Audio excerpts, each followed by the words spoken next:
ታያችሁ ተመልከቷት። እቺ ኤሊ ነች። ኤሊ ድሮ ህፃን እያለን ነው ምናቃት።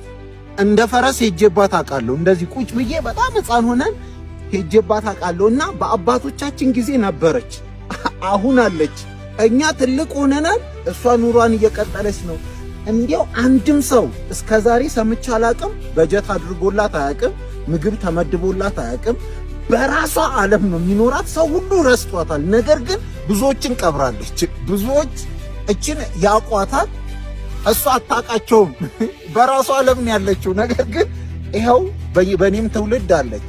እርግጠኛ ነኝ እኛንም ደግሞ አስረጅታን እኛ እናልፋለን። ትቀጥላለች።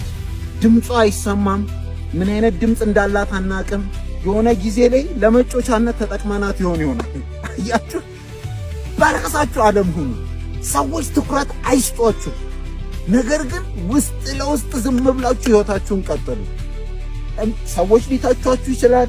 ምንም ነገር ሊያደርጓችሁ ይችላል። ነገር ግን እናንተ ቀጥ ብላችሁ ሂዱ።